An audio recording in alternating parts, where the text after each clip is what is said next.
അളിയ ഒരു സന്തോഷ വാർത്തയുണ്ട്, ഞാൻ ജോലി രാജിവെച്ചു. ചതിയാ? എന്തിനാ നീ ആരടുത്ത് ചോദിച്ചിട്ട് ജോലി രാജിവെച്ചേ? ആരടുത്ത് ചോദിക്കാൻ? എന്നാലും എന്റെ അടുത്ത് ഒരു വാക്ക്. എന്റെ ജോലി രാജിവെക്കണം നിന്റെ അടുത്ത് ചോദിക്കണ എന്തിന്? പിന്നെ നിന്റെ ജോലി പോയാൽ ഞാൻ ആരോസി ജീവിക്കും?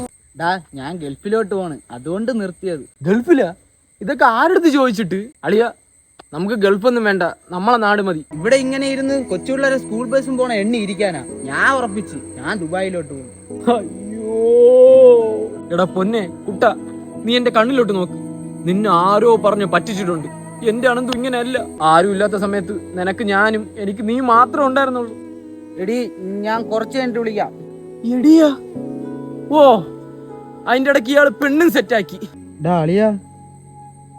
അയ്യോ. പിന്നെ നാളെ തൊട്ട് രാവിലെ നീ വീട്ടിൽ ചടഞ്ഞിരിക്കാൻ അങ്ങോട്ട് വരണ്ട. അപ്പൊ രാവിലെ എന്നും കിട്ടുന്ന ദോശയും ചമ്മന്തി മൂഞ്ചല്ലോ എന്റെ പൊന്നേ.